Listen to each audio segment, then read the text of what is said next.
Welcome to AM Best Audio. We're here in Monte Carlo for the Rendez-Vous de Septembre for AM Best TV. I'm Richard Banks. I'm joined now by Ben Rose, co-founder and president of Supercede. Ben, it's good to have you with us. It's great to be here, Richard. Thanks for having me on the show. So we are, I guess, at the halfway point of the Rendezvous. What sense do you get of the themes that are emerging? I think we were talking about this just as we got in here. The market is in such good health that the predominant themes seem to be how much it costs to replace lost name badges and other sort of more frivolous things. But I think generally everybody recognizes that although we may be past the peak, things are still pretty good for the reinsurers out there right now. And in terms of what happens next, what are you hearing? Well, so I think it's really interesting at the moment that the reinsurers are starting to make a bigger case for AI and how the future of the industry will evolve. Which I'll be honest, I find a little bit concerning when I look at the reality behind the scenes of, in particular, the information they're supplied with. So I hope actually they'll continue, because if we can get the big reinsurers saying we want an AI-driven future, it's going to have a lot of knock-on effects, especially with the amount of data that needs to be flown to the reinsurers in a much higher standard than it is today. Yeah, so that's interesting, isn't it? Tell us about the reality check there when it comes to AI in particular.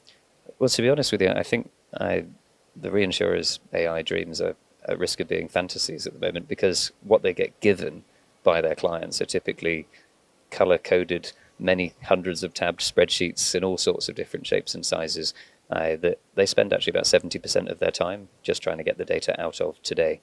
And my worry is, having seen even the best efforts in the AI front to pull that in after the fact, is that it just amplifies the problems more than anything else. We really need to get the industry working to provide better information to its reinsurers. The good news there is that it's not without incentives. We've been seeing at Supercede that clients that provide their reinsurers with cleaner data and more consistent information get like superior treatment. Effectively, they get served first because they're the easiest to work with. They avoid massive pricing hikes that come in the form of uncertainty loading that reinsurers give when they're not sure, what they're being given. And beyond that, they build much stronger partnerships on the basis of trust built by not just the relationships, but also the data that backs up what they're saying.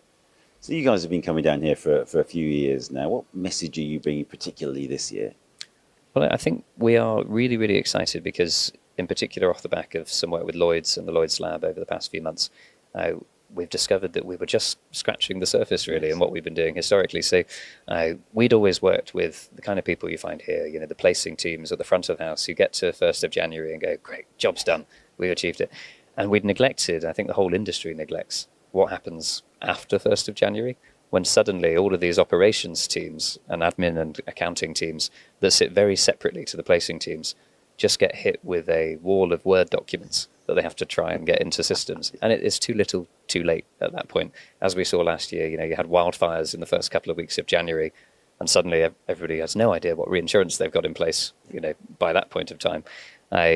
What we're seeing change, fortunately, is that because we live in a world with APIs, for example, you can send data from system to system nowadays. And Supercede has this very rare positioning in that we capture all of the reinsurance deal information during the deal whilst it's being done. So people here now are already capturing information about what's the structure that's being drafted, what are the quotes that are coming in, and so on. And that will carry on right the way through to bind and feed, because of those APIs, those other systems that normally aren't populated until February, March sort of time, which is a step change, I think, in the way the industry thinks not only about how data flows, but also about how teams collaborate. I think too long we've had solo racing drivers, driving around the track with no idea what's happening with their car or with anything else. Whereas I think we're moving towards more of a tuned in with the pit, having live intelligence of what's happening behind the scenes and being able to really create much more of an intelligent feedback loop there. So I'm really excited about teaming up with the operations and admin teams beyond just the placing teams. Customize your data experience. BestLink now offers an interactive company dashboard that provides company-level intelligence in a fast, user-friendly interface featuring interactive tables, charts, and Sparkline performance histories. Customize the dashboard tiles to prioritize the insurer ratings, data, and analytics that best support your workflow. AM Best. Our insight, your advantage. That enthusiasm is coming through. It's nice to see the optimism. AM Best got a positive outlook on the reinsurance segment still. Is that kind of reflected in the conversations you're having, do you think? I think so. And obviously, it seems like there's a lack of alignment between the ratings agencies when you see words like deteriorating being thrown around elsewhere. But when you dig into the details, I think even then it's a recognition that it's just slightly less good than it was last year. This phrase "past the peak" keeps coming back, and people are recognizing that, yes, softening in particular in property cat is coming back, but casualty is still a bit of an unknown. There's lots of different views on whether that is, as secure and robust as we'd like it to be. There's also the very early stage of the hurricane season that we're in right now, and we always know that there could be surprises as well. And of course, we haven't seen many more startup reinsurers. We had Mareo and Oak Re, appearing in the last years through a lot of blood, sweat, and tears. And they're the survivors of those that tried, and not really any efforts beyond that. So capital is here, at least for now, while the times are good. Let's see if we do actually get the level of softening that some of those buyers might want. And indeed, there are opportunities in the softening market for well-capitalised reinsurers. Indeed. It's a good place to be. Ben, one final question, if I may. Is there one issue that's being overlooked today that is going to be really important in the future? I think there is, and I think it's something that's never on better display than here at Monte Carlo, and that's one of talent. I think we're beginning to realise, as an industry, a particular one that keeps fragmenting into more and more new brokers, for example, that has quite a limited supply of people who really, really know what they're doing and really get their stuff.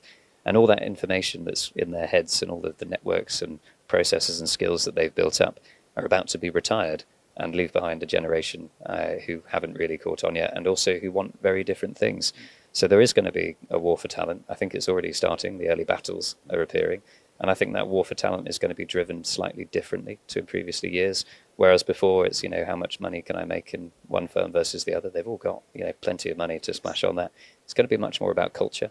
It's going to be much more about the environment they're going to be working with. And if I go back to the racing drivers analogy, it's also going to be about what tools they have at their disposal. So you might well be able to attract the interests of the Hamiltons and Leclercs to come onto your side, but you're not going to get them racing around the F1 track in a Skoda.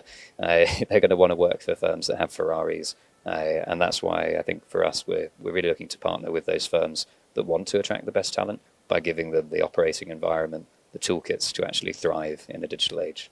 I'm extremely impressed with the way you've maintained that metaphor all the way through. Thank you Working very hard much. on it. But it's great to see you. Thanks so much indeed for joining us. No, thank you too. For AM Best TV, I'm Richard Banks.